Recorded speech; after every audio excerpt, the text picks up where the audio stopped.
Welcome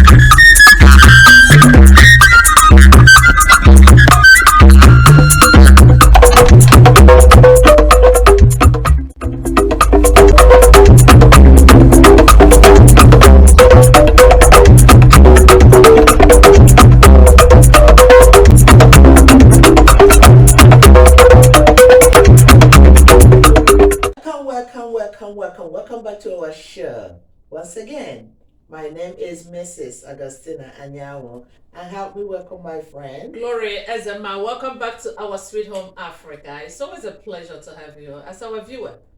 All right, once again, we have another topic. Our topic today is African destiny blockers. African destiny blockers. I know a lot of our viewers will be like, what is she saying? Who are they? All right, we grew up in Africa, and then we've seen a lot of things that are happening in terms of when you try to reach someone to lift the person up, then you hear others that will come and tell you why you shouldn't do that. So that's why we call them destiny blockers. So my friend and I will look into it, and then we'll break it down, because actually it starts from the village all the way to business, to politics, to school, to church, everywhere. You have destiny blockers. All right, so let's give you a little insights and then offer some advice. Yeah. Okay, my dear friend. My dear. You grew up in Africa. Yes, I did. And you've heard about destiny blockers. Yes, I heard. I know we hear about destiny helpers. Yes. But there's also destiny blockers. Yeah. All right, so share with our viewers some of the yes. blockers that you've had in Africa. Yeah, and when we say destiny blockers, it can happen in big and small ways. And as we give insight on this, you look, ponder, think about it. Am I a destiny blocker to anybody?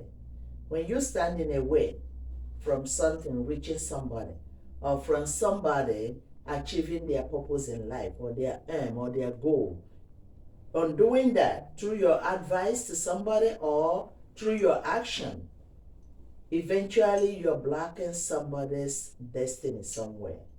So like we are saying, it's all over. Let's start in the village. Sometimes there was this particular incident. A man went to a cousin and said, please help my child learn this trade. Oh, well taken. He take the child learned trade and stayed a good 5 years with the master, who happened to be the uncle. As time goes by, when it was time to settle this guy according to arrangement, that's when he discovered that this child is a thief, a criminal. The child is making it's not a child, it's a man. Now the man is making a pass at the wife. So instead of letting that guy go with a good name, he just have to label all those accusations, destroy the young man's image, tarnish it to the extent he came to the village and called some people in the village and label all those things. Because he had the money, well respected in the land, he blocked that boy's destiny, wasted a good 5 years in giving him a service. So you look at it, that poisoned the mind of that boy. He will not trust any other adult, and he didn't have any other help. But unfortunately, no matter how he said he didn't do it, the parents believed that man because they saw him as somebody who is well-to-do. So on doing that, he blocked that child's progress. He did that on his own. That's how he wanted to damage and tarnish that child's image. On the other hand, in the same village, or let's say you have somebody in diaspora, or somebody any other place, that come to say, oh, I saw this guy or this lady, I want to do XYZ for them. Instead of you say, okay, very well then, and don't say too much. Now you will remember even what the mother or the father or the grandfather used to steal. You will remember how many times that girl married and come back. You will remember the sins the mother of the girl committed. So think about it and see where you fit. What progress are you blocking that is coming to somebody, my dear? Thank you so much, my friend. I love how you went into the village. All right, as we are still talking about the village, a lot of people that live in diaspora, they want to help people in the village, and many have tried. And unfortunately, just like my friend said, when they get there, they will tell you one reason or the other that child shouldn't be helped. Just like my friend gave an example, there's someone that came from US and went to the village. When he got there, people were coming to visit him. And then there was a young man that came to visit him. One of his relatives blocked the young man from getting to him. They said, oh, no, this boy is still in the village. This boy does this boy does this. But as God would have it, the man that came from the United States had the commotion that was going on by his gate. And he told them, allow the boy to come in. That's right. So he was able to sit down with the boy, talk to the boy. I think the boy did not have anyone to help him. That was why he was stealing. And I'll tell you what this man did, because actually this is someone that I knew. He shared this story. He took the boy that everybody ostracized in the village, asked him what he wants to do in life. Sure. And that boy told him what he would like to do. And then he paid for that boy to go and learn the trade. And that boy stopped stealing. Man. And now is a productive young man. Hallelujah. So that's why we call it destiny blockers. We call this topic destiny blockers, because when you look at it, if this man that came from the United States that went home to help that boy, if he had listened to those people that were saying all those negative things about that boy, I don't think he would have lifted that boy up. So this is just little examples that we have given. But a lot of places in Africa, people block destiny helpers from reaching the people that they need to lift up. You're right. So we're using this medium to let people know, especially in Africa, when you cannot help someone, do not block other people from helping them. Because there's one thing about help. If someone is helped in your village and is lifted up in that village, that person might end up lifting almost 10 or 20 more people up. But if you block him, you will think you're blocking only him. You're blocking him, and then you're blocking others that he's supposed to lift up, right, including your own children. It could be your children that person might end up lifting up. So when someone is coming to help someone, please, can you allow the person to reach the person and stop bringing up all the negatives to block the person from helping who he or she wants to help? Sure. That's in the village. So let's move a little bit higher from the village and come to the city a little bit, where you have offices. Offices, you have people that work in the office and they're big shots and this. Once again, you have these young men and women that have graduated from college. And they are coming. Instead of you employing them to do the job that they are qualified to do, what you do, you hire people that are unqualified. And you destroy their own destiny because you block it. Let's say they're an engineer and they're supposed to build roads. They're supposed to work in a company that can help them to bring out their skill to help in Africa. You refuse to hire them. That's right. And then you hire someone that doesn't even know anything about engineering. What did you do? You have blocked the destiny of that child. You have also blocked the destiny of the community that is supposed to have That's right. That's right. That's right. You're right about that. You have blocked the destiny of the state that's supposed to be developed. You're right about that, because the businesses that are supposed to get up, let's say transport materials from one place to the other, if that engineer is not hired to fix the roads and every other thing, that business will not go the way it's supposed to go. It will be delayed. All right. The next thing I want to say about offices, Destiny blockers that are in position to hire, you hire wrong people. Not only that you're going to hire one people, you know you already hired somebody. You still have the ad to show because you don't want them to act like you gave it to somebody you know. But you know you gave it to somebody already. Why are you charging students that just get out of school, that carries their CV from one company to another, one office to another? You charge them money, promise to give them interview, but the job is already taken.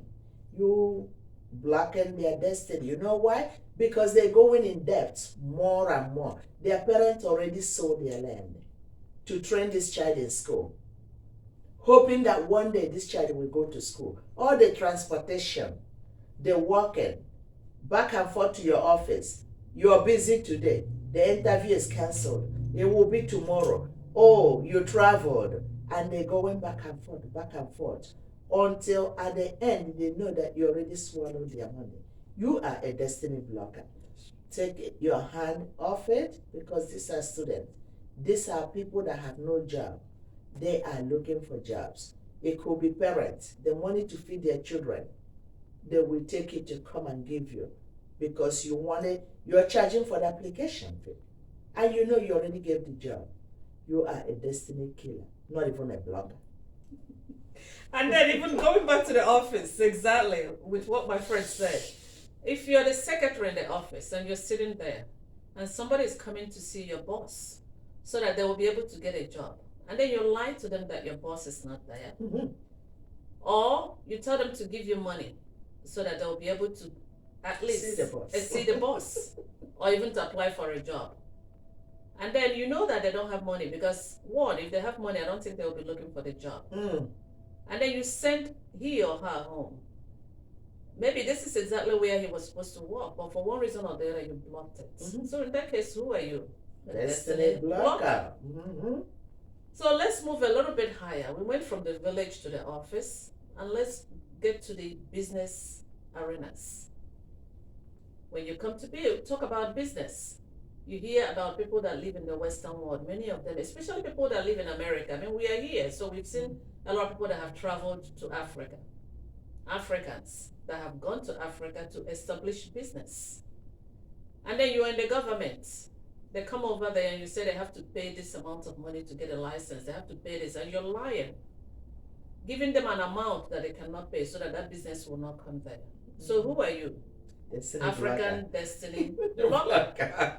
Because what you're doing is that the destiny of the people there that are supposed to work in those companies, you have blocked completely. Because this person left the Western world as a destiny helper to go and help in Africa. You refuse to allow him to get the license that he needs to operate. You refuse to allow him to buy a place of business. And then you take so much money from them that you exploit them so much that they don't have a choice than to run back because they won't be able to do what they wanted to do in Africa. You have blocked the destiny of many people in Africa. You are a destiny blocker. So if you're doing that, please stop it and know that you're blocking the destiny of so many people in Africa. My friend. My dear, still on the business aspect of it, we're still talking about people that are on the way from other people feeding their family, from other people having a decent livelihood. In that case, no matter where you are from, you want to start a business, you have a manager, you have assistant manager, you have workers, and they are being paid, you put them in the business to help you run this business. Maybe you're doing something else. And what are they doing? They're pocketing your money. They're not paying the workers on time. They are not at least making the business to be in operative situation to the extent it can expand. You hire more people. Rather, they run into the ground. They block people. If you're a receptionist, like my friend said, people come there, you have a nasty attitude. You don't even know where they're coming. They call on the phone. You don't have any decency to talk nicely to somebody that called the office. You act like an angry bee. You are blocking people's destiny because the person that opened the business have an intention to hire more people so people can eat. But maybe due to your behavior, You're angry at everybody. You're embezzling the funding to expand the business or to make a place a conducive environment for people to work. You are a destiny blocker. Please do so searching. Look around and know where it concerns you and make a change. Very good. Okay, so we'll keep on going because now we're going to the schools. And why are we bringing this topic up? These are little things that are really making it difficult for Africans to progress. They're very simple things because we believe that we have everything in Africa. We have the human resources, we have the natural resources. But these are little things that are making our people suffer so much. So that's why it sounds very simple, but it's having so much negative impacts. Yes. Which is really making it difficult for Africans to progress. So let's go to the schools. Destiny blockers in the schools. You have the teachers. The students are there, and you know that the student is doing so well. But you will not give that student a good grade unless that student brings money. Or if it is the girls, you have to exploit them sexually to give them their grade. What you have done is that you have destroyed that child from reaching her destiny because the exploitation might even make her to drop out of school.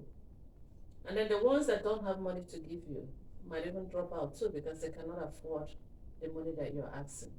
So in that case, what have you done? You have blocked their destiny. So you're a destiny blocker.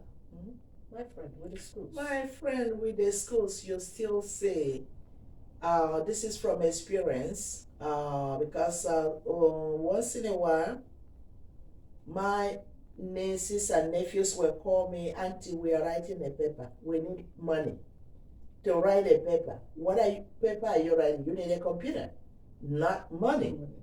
So you have to pay these professors.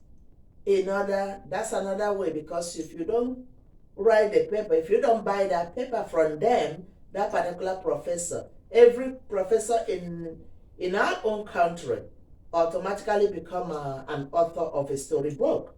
They make copies of other people's book. They want you to pay for it instead of telling you where to Google and download it. They do it, they put their stamp. If you don't do it and return to them, if you don't buy it, that means you're going to fail the class. So people that don't have money or their parents cannot afford that, automatically they already failed the class. So when they drop out because of that, or you fail them because they didn't do that, not because they were not passing. If you put any exam, they pass the exam, but it's because you did not get that money. You want them to buy the papers to come and give you the money directly. Then you're a destiny blocker because you chase a lot of students out of the classroom. It's not even only one professor. All the classes they're taking, they must write that paper that is given by the professor. So no matter we are saying it, you're a destiny blocker, but whoever is in charge of the school need to look into that. Give children the book they're supposed to read, and set the exam based on the textbooks they bought, not from the one you write or the one you Google, download, make copies and staple it together. You want them to come and pay you. So you are being a destiny blocker. All right, so let's go to the church. Churches in Africa. You're doing well preaching, especially the good preachers. But when you go into the churches, sometimes you hear pastors and preachers that are telling people negative things that are making it even difficult for them to progress. You hear them talking about, oh, their brothers are doing this to them, their fathers are doing this to them, and their mothers are doing this to them. And in most cases, what they do is like they tell you those things so that you can pay them money. It's almost like the doctor. Sometimes you go to the doctor will tell you, come tomorrow, come today, so that he will keep on getting money. That's the same thing that some of these fake preachers do in Africa. And what you're doing is that you're discouraging the person from climbing the ladder of success because you're putting fear into that person. any step that the person takes, they think that somebody is coming after them. So in that case, what are you doing? You are a destiny blocker because you're blocking the destiny of that person instead of even encouraging the person to grow up. That's what I need to say with the church. My dear friend. My dear, all I'm saying, you're right about that. I look at it like I know we all do go to pastors for prayer, but when we look at a pastor as the next God, it's a problem. Because if a pastor tell you that your mother or your brother is about to kill you, and you know you have a good intention about that, your brother, you want to go give your brother, maybe start a business or do something for your brother so that your own family will get up, so that nobody will be dependent on you. If your parents are alive, your brother now will bring money and you will bring, you solve problem. The pastor look at you or any other person that claims to be a woman or a man of God and tell you that your brother is about to kill you. If you give him that money, he's going to kill you. By then, you don't give to your brother. You don't give to your neighbor. You don't give to anybody.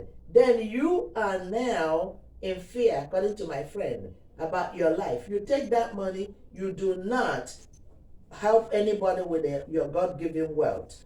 Eventually, that pastor becomes what? A destiny blocker, because the pastor helped to cripple you, though you went to him. He helped to cripple you by giving you those fake information. Then you don't help those that you're supposed to help with your wealth. Eventually, he is a destiny blocker. So when they prophets lie to you, is your God-given intuition to tell you that this is who I want to help. If your helping kills you, and with good behavior, you go to heaven. That's the point. But if somebody want to do anything for anybody to help them get up, God put it in your heart to do it. To me, I would say go ahead and get it done. Do it, God will be with you. Nobody will kill you for your own good deed, because he will protect you. So, pastors, preach the right thing, preach the gospel, preach repentance, and then stop being a destiny blocker. When you tell somebody, do not give this person, don't make it to your hometown because people are there to kill you. By then, you're not helping them to share their wealth. So please, don't be a destiny blocker. Okay, as we're rounding up, the last one will be politicians. Politicians. I know everybody wants to rule, but unfortunately, not everyone is a ruler, not everyone is a leader. That's right. So if you're in politics, and then you know that you have a good candidate that has the quality of a good leader, please vote that person into power. I mean, you can be there as a supporter, but you don't have to lead if you're not a leader. Because not everyone is supposed to be a leader. Because the problem is this: if you are not allowing the right people to step out in Africa to lead, once again, you are a destiny blocker. Because what you're doing is that when we have wrong leaders in the communities, we have wrong leaders in the states, we have wrong leaders in the national, governments everywhere, then the destiny of people in Africa are blocked completely. That's right. Because they will not get to their destiny. So that's why even in politics, you have to allow good people to come out and then stop bringing out these people that are coming out to block the destiny of our youth, the destiny of our children, the destiny of everyone in Africa. We need Africa to move forward. So please, African destiny blockers in politics, step away and let the destiny helpers step out. That's right. Go ahead, my friend. My dear, yes, you're right. Politicians and those in charge, the rulers, they go from local government chairman or chairwomen to governors, wherever you are, and you are in charge of paying people. Let's say the local government chairman or women, if you're in charge of paying teachers their salaries, pay them. A lot of them have something, or almost all of them have something they want to do with their money. Some of them want to train their children. You don't pay them, their children don't go to school. And their children don't go to school, you block that lineage. You become a destiny blocker. They don't feed their family or take their family to the doctor. Whatever they want to do with their money, give it to them because they work for it. So if you're a governor, pay the local government so they can pay their workers. So stop blocking people's destiny by not paying them when they do a whole month job. They work 3 months, you pay them 1 month. You are indirectly or directly blocking their destiny and causing a whole lot of debt in the community. So Africans as a whole, whoever that know that they have parts to play in things like this, you need to stop because you're causing so much sorrow, so much confusion, stunt growth when it comes to African children, because their parents depend on that money to be able to pay their tuition, to pay their school fees, and to feed their family. So we are on this platform with our knees down, asking all African leaders, all African business people, wherever you are, if you know, even African citizens as a whole, because individuals do block other people's destiny too. So if you are involved in one way or the other, do so searching and release Africa so that our children, our glory will be shown, because we are in so many ways causing Africa to go down instead of going up. My dear. Thank you so much, my friend. I like how you summarize it. Because I know a lot of people, when we hear in Africa, you hear about destiny killers, destiny blockers, destiny helpers, and they think it's more like a spiritual thing in the church. Everybody's thinking, oh, Africans are talking about destiny helpers. You can block someone from getting to their destination. So what a lot of people are doing, especially the people that are exploiting Africa, they are blocking the destinies of our children because they're not allowing them to bring out their potential. That's why we want to tell you that it's not a spiritual thing, but it's a physical thing that people are doing to block people from getting to the level where they can help not only in their community, but in the states and in the country and the continent of Africa at large. So once again, we thank you for watching us today at our Sweet Home Africa, where we bring out little things that are really making our people to suffer more. They're very simple things, but they have major impact on our people. And that's why we're addressing them. So we thank you for watching us today. Continue to watch us every week, where we address these issues and then offer simple advice and pleadings that will help benefit our people and our government. So my dear friend. My dear, I think our continent very soon, if everybody listen to our advice and make little changes, it's not too much. I think everybody in diaspora is going to go back home. Yep. We are coming home. All right, so I think that's it, my dear. So That's true. What is enough for the wise? That is true. And